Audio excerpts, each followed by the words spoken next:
Cytoplasm में हमने कल आपको बताया था कि जो भी आपका न्यूक्लियस और सेल मेम्ब्रेन के बीच है वो आपका साइटोप्लाज्म है। It is between nucleus and cell membrane. जो भी आपका न्यूक्लियस और सेल मेम्ब्रेन के बीच है वो आपका साइटोप्लाज्म है। तो काफ़ी बातें पढ़ ली थी हम लोगों ने। मैंने आपको उसमें बताया था कि पहला जो उसमें पार्ट होता है साइटोप्लाज्म का, उसको हम साइटोसोल कहते हैं। इसको हम ग्राउंड प्लाज्म भी कहते हैं, ग्राउंड प्लाज्म भी कहते हैं। इसको हम हाइलोप्लाज्म भी कहते हैं। ये तीन नाम से हम इस पहले पार्ट को जानते हैं, साइटोसोल, ग्राउंड प्लाज्म और हाइलोप्लाज्म। ये तीन नाम हैं जिनसे हम इनको जानते हैं। ठीक, तो ये आपका जो है लिक्विड पार्ट है साइटोप्लाज्म का, liquid part of cytoplasm except cell organelles, except cell organelles. तो सेल ऑर्गेनेल्स के अलावा जितना भी पार्ट साइटोप्लाज्म का जो लिक्विड है उसको हम साइटोसोल, ग्राउंड प्लाज्म या हाइलोप्लाज्म के नाम से जानते हैं। ठीक, तो अब बात आती है कि साइटोसोल जो है इसके क्या फंक्शंस होते हैं, इसका आखिर में काम क्या है, क्या क्या इसके फंक्शंस हैं। तो फंक्शंस की अगर हम बात करें तो सबसे पहली बात तो ये है कि जो मैट्रिक्स है यानी ग्राउंड मैट्रिक्स है ये आपकी रॉ मटेरियल प्रोवाइड कराती है। तो ये रॉ मटेरियल्स किस लिए प्रोवाइड कराती है, ताकि ऑर्गेनेल्स अपनी फंक्शनिंग को बरकरार रख सकें, to cell organelles for their functioning, for their functioning. तो जो आपकी मैट्रिक्स है इसका पहला काम है कि सेल ऑर्गेनेल्स को रॉ मटेरियल दो ताकि वो अपने काम को बखूबी अंजाम दे सकें, अच्छे से कर सकें। दूसरा फंक्शन आपका ये आता है कि ऑर्गेनेल्स जो हैं वो अपने मटेरियल्स या जो भी सिंथेसाइज प्रोडक्ट हैं उनको एक्सचेंज करते हैं through cytoplasm, exchange their products through cytoplasm, cytoplasm के थ्रू एक्सचेंज करते हैं। ऑर्गेनेल्स अपने प्रोडक्ट्स को एक्सचेंज करते हैं साइटोप्लाज्म से। ठीक, इसके बाद तीसरा पॉइंट इसमें यह आता है कि जो साइटोप्लाज्म है आपका, ये आपका हमेशा मोशन में रहता है। It is always in motion for transportation of material, material के ट्रांसपोर्टेशन के लिए ये हमेशा मोशन में रहता है, फॉर ट्रांसपोर्टेशन ऑफ मटेरियल्स। तो ये बेसिक फंक्शन है आपके साइटोसोल के। ठीक, अब बात आती है, एक टॉपिक आता है इसी में, साइटोप्लाज्मिक स्ट्रीमिंग, साइटोप्लाज्मिक स्ट्रीमिंग। क्या होता है साइटोप्लाज्मिक स्ट्रीमिंग? देखिए, इसको हम प्रोटोप्लाज्मिक स्ट्रीमिंग भी कहते हैं, प्रोटोप्लाज्मिक स्ट्रीमिंग भी कहते हैं, और इसी को हम यूकैरियोटिक स्ट्रीमिंग भी कहते हैं, यूकैरियोटिक स्ट्रीमिंग भी कहते हैं, और इसी का एक नाम साइक्लोसिस भी है, इसी को हम साइक्लोसिस भी कहते हैं। तो जो भी मूवमेंट आप देखते हैं साइटोप्लाज्म के अंदर मूवमेंट हो रहा है, प्रोडक्ट्स आपके ट्रांसपोर्ट हो रहे हैं एक ऑर्गेनेल से दूसरे ऑर्गेनेल तक, जो भी ट्रांसपोर्टेशन आप देख रहे हैं उसको हम कहते हैं साइटोप्लाज्मिक स्ट्रीमिंग। ठीक, तो इसको हम साइटोप्लाज्मिक स्ट्रीमिंग या साइक्लोसिस के नाम से जानते हैं। अब ये दो प्रकार से होती है, एक तो होता है रोटेशनल, रोटेशन होता है, और दूसरा है आपका सर्कुलेशन। पहला है आपका रोटेशन और दूसरा है आपका सर्कुलेशन। ठीक,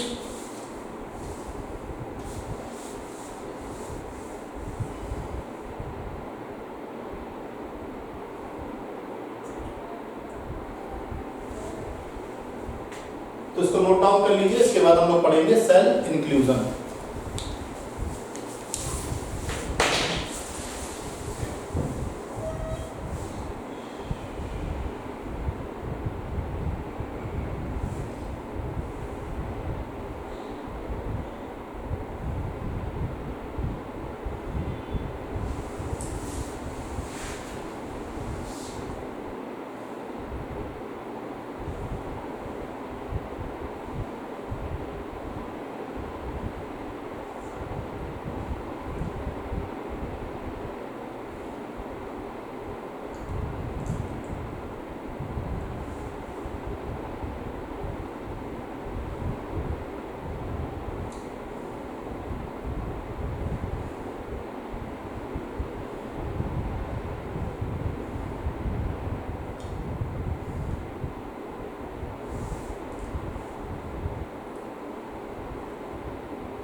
फिर अब हम लोग नेक्स्ट टॉपिक पढ़ने जा रहे हैं और उस नेक्स्ट टॉपिक का नाम है cell inclusions.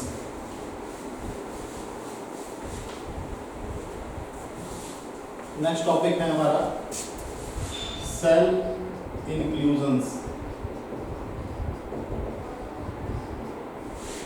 Next topic is your cell inclusions. देखिए सेल इंक्लूजन्स आपके एक प्रकार से रिजर्व मटेरियल है। They are reserve materials, they are reserve materials और जो कि लिविंग सब्सटेंसेस, जो कि आपके लिविंग सब्सटेंसेस हैं,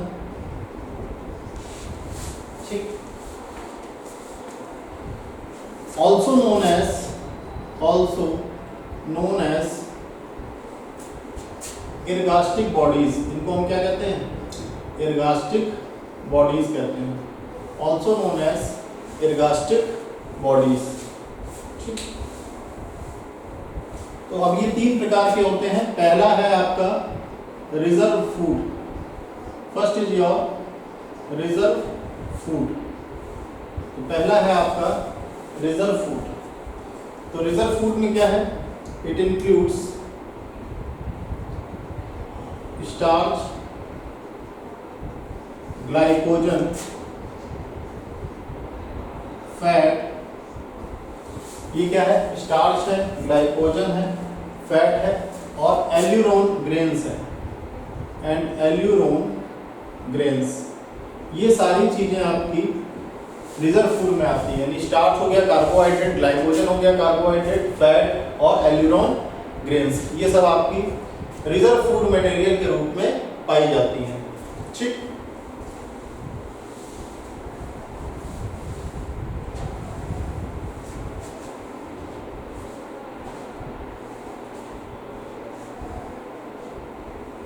तो सबसे पहले इसमें हम पढ़ते हैं स्टार्च ग्रेन्स के बारे में। स्टार्च ग्रेन्स के बारे में क्या है? स्टार्च ग्रेन्स, ठीक। तो ये आपके इनसॉल्युबल हैं। पहली बात तो ये कैसे हैं? इनसॉल्युबल हैं। ये आपके क्लोरोप्लास्ट में पाए जाते हैं, फाउंड इन क्लोरोप्लास्ट, क्लोरोप्लास्ट में पाए जाते हैं और एमाइलोप्लास्ट ऑफ प्लांट सेल्स में पाए जाते हैं and amyloplast of plant cells. Plant sales के एमाइलोप्लास्ट में भी ये पाए जाते हैं, ठीक। ये आपके सिंपल भी हो सकते हैं, they are simple, they are simple and compound. ये आपके सिंपल भी हो सकते हैं और कंपाउंड भी हो सकते हैं, ठीक। तो इसका एग्जाम्पल है राइस और ओट्स। राइस और ओट्स इसके सबसे अच्छे एग्जाम्पल हैं, ठीक। दूसरा आपका इसमें आता है ग्लाइकोजन ग्रैन्यूल्स। सेकंड आपका इसमें आता है रिजर्व फूड में ग्लाइकोजन ग्रैन्यूल्स।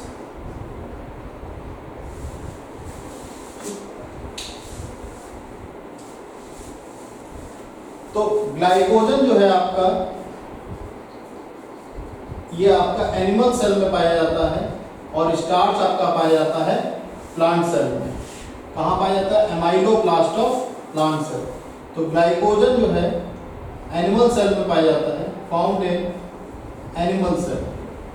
तो ग्लाइकोजन की अगर हम बात करें तो ये आपका एनिमल सेल्स में पाया जाता है और ह्यूमंस की बात करें तो ये इनसाइड द SER यानी smooth endoplasmic reticulum of liver cells. Liver cells के में मौजूद स्मूथ एंडोप्लाज्मिक रेटिकुलम में हमारा ग्लाइकोजन मिलता है, ठीक। तो ग्लाइकोजन की एक खासियत है कि ये आयोडीन के साथ मिक्स होने पे रेड कलर देते हैं। They stand read with iodine. ये आपका आयोडीन के स्टेन होने के साथ आयोडीन के साथ मिक्स करने पे रेड कलर देते हैं और हमेशा एनिमल सेल में पाए जाते हैं ग्लाइकोजन। और एनिमल सेल में भी, लीवर सेल में SCR, इनसाइड द SCR। ठीक, तो स्टार्च ग्रेन्स हो गए, ग्लाइकोजन ग्रेन्यूल्स हो गया। ठीक, तीसरा हो गया आपका फैट ड्रॉपलेट्स। तीसरा हो गया fat droplets. Third is your fat droplets. तो फैट ड्रॉपलेट्स की अगर हम बात करें, found in animal cells, animal cells में भी पाए जाते हैं फैट ड्रॉपलेट्स, और एनिमल सेल्स में आपका एडिपोसाइट्स में पाए जाते हैं। इसमें पाए जाते हैं adipocytes, found in animal cells यानी एडिपोसाइट्स।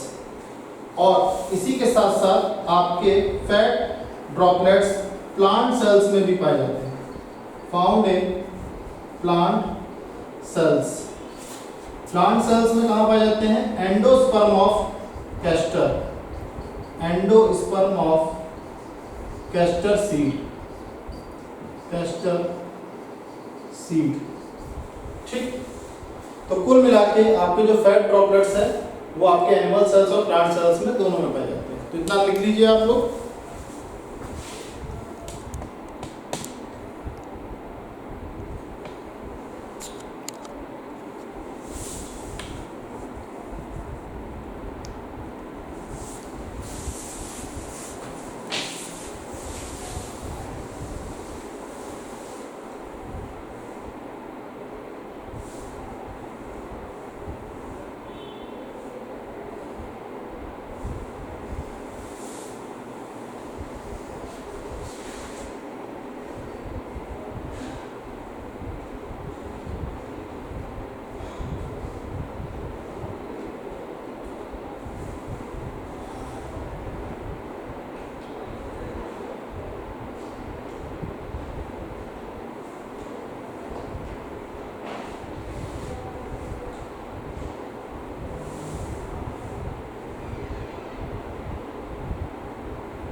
तो अब हम लोग सीधे सेल ऑर्गेनेल्स पढ़ेंगे।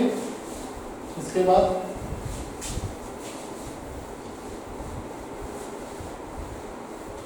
सेल ऑर्गेनेल्स में हम लोग शुरुआत करते हैं प्लास्टिड से। तो अब हमारा जो नया टॉपिक आ रहा है वो है सेल ऑर्गेनेल्स। सेल ऑर्गेनेल्स में हम लोग शुरुआत करते हैं प्लास्टिड से। प्लास्टिड्स बहुत इंपॉर्टेंट टॉपिक है। तो प्लास्टिड्स की अगर हम बात करें तो प्लास्टिड्स जो है, पहली बात तो डबल मेम्ब्रेन है, इनकी डबल मेम्ब्रेन है। दूसरी बात, ये DNA containing largest cell organelle है। DNA containing largest cell organelles, largest cell organelles in plant cells. Plant cells में DNA containing largest cell organelles हैं। ठीक, इनको डिस्कवर करने वाले साइंटिस्ट का नाम था, discovered by Ernst Hückel. Ernst Hückel ने इनको डिस्कवर किया था 1865 में। 1865 में अर्नस्ट हैकेल ने इनको डिस्कवर किया था। बेसिकली 3 प्रकार के होते हैं। पहला है आपका ल्यूकोप्लास्ट, ठीक। दूसरा है आपका क्रोमोप्लास्ट, और तीसरा है आपका क्लोरोप्लास्ट। तो 3 प्रकार के आपके प्लास्टिड्स हैं। मैंने आपको बताया कि प्लांट सेल में सबसे बड़े सेल ऑर्गेनेल जो कि डबल मेम्ब्रेन है, डीएनए कंटेनिंग है, लार्जेस्ट सेल ऑर्गेनेल है प्लांट सेल में, उनको हम कहते हैं प्लास्टिड्स। और अगर प्लास्टिड्स की हम बात करें तो प्लास्टिड्स जो है हमारे, ये इसमें जो डीएनए होता है उसको हम पीटी डीएनए कहते हैं, यानी उस डीएनए को हम कहते हैं plastidial DNA, that is known as plastidial DNA. ठीक। तो ल्यूकोप्लास्ट की अगर हम बात करें तो ल्यूकोप्लास्ट हमारे कलरलेस और लार्जेस्ट प्लास्टिड्स हैं। कलरलेस और लार्जेस्ट प्लास्टिड्स हैं। ठीक। ल्यूकोप्लास्ट में हमारा पहला टाइप आता है एमाइलोप्लास्ट। पहला जो टाइप आता है उसको हम कहते हैं एमाइलोप्लास्ट। एमाइलोप्लास्ट जो है कार्बोहाइड्रेट्स स्टोर करते हैं। They store carbohydrates in the form of starch, in the form of starch। Starch के फॉर्म में एमाइलोप्लास्ट का काम है कार्बोहाइड्रेट्स को स्टोर करना।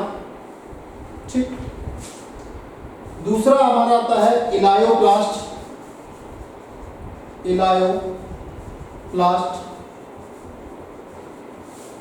दे स्टोर ऑयल्स और फैट्स। ये आपका ऑयल्स और फैट्स को स्टोर करते हैं। दे स्टोर्स ऑयल्स और फैट्स। तीसरा हमारा आता है क्रोमोप्लास्ट। तीसरा हमारा आता है chromoplast.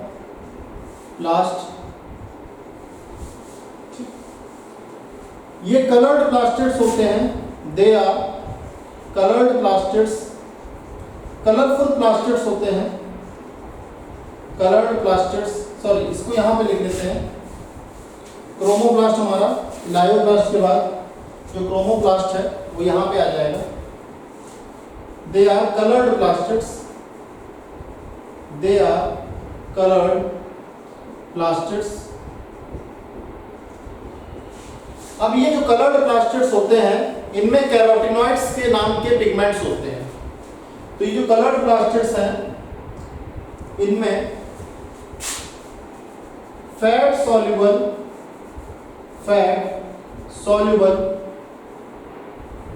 Fat soluble carotenoid pigments होते हैं।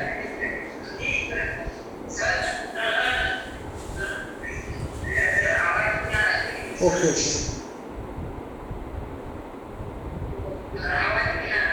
हाँ हाँ ठीक ठीक।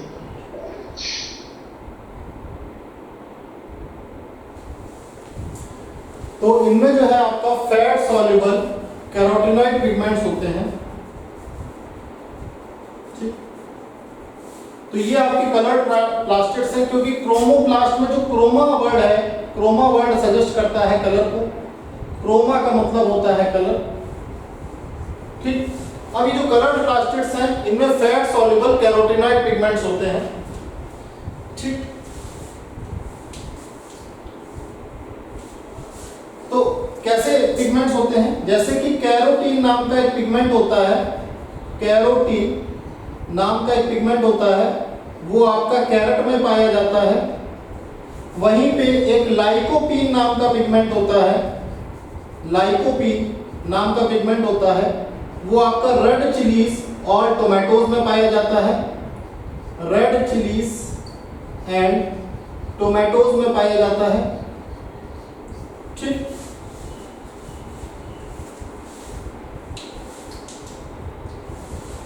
अब इसके बाद हमारा थर्ड नंबर पे आता है क्लोरोप्लास्ट। क्लोरोप्लास्ट के लिए हमको काफी अच्छा समय चाहिए होगा। इसमें हम स्ट्रोमा, थाइलाकोइड्स, ग्रेनम, क्लोरोप्लास्ट कितने टाइप के हैं, क्लोरोप्लास्ट का रोल फोटोसिंथेसिस में क्या है, क्योंकि ये सेमी ऑटोनॉमस सेल ऑर्गेनिल्स हैं और इनको हम जो है बहुत विशेष तरीके से पढ़ेंगे। तो आज एक हमारा एक इंट्रोडक्शन हो गया प्लास्टिड्स का, जिसमें हमने पढ़ा कि प्लास्टिड्स जो है double membrane DNA containing largest cell organelles है प्लांट सेल में, और अर्नस्ट हैकेल के द्वारा प्लास्टिड्स को डिस्कवर किया गया था। ठीक, इसमें 3 टाइप के प्लास्टिड्स होते हैं। ल्यूकोप्लास्ट, जिनको हम कलरलेस प्लास्टिड्स कहते हैं। कलरलेस प्लास्टिड्स में 2 आ जाते हैं, एक तो जो कार्बोहाइड्रेट स्टोर करते हैं जिनको हम अमाइलोप्लास्ट कहते हैं, दूसरा हमारा होता है इलायोप्लास्ट जिसमें हम ऑयल और फैट्स को स्टोर करते हैं। क्रोमोप्लास्ट की बात करें तो ये कलर्ड प्लास्टिड्स हैं जिसमें फैट सॉल्युबल कैरोटीनॉइड पिगमेंट्स होते हैं। जैसे कैरेट में कैरोटीन और रेड चिली और रेड टोमेटो में आपका लाइकोपीन नाम का पिगमेंट होता है, जो कि एक प्रकार का क्रोमोप्लास्ट होता है, जो कि एक प्रकार का प्लास्टिड है। और तीसरे नंबर पे हमारा आता है क्लोरोप्लास्ट। तो क्लोरोप्लास्ट को हम कल की क्लास में पढ़ेंगे। आज के लिए इतना ही, आप इसको नोट डाउन कर सकते हैं। Thank you class.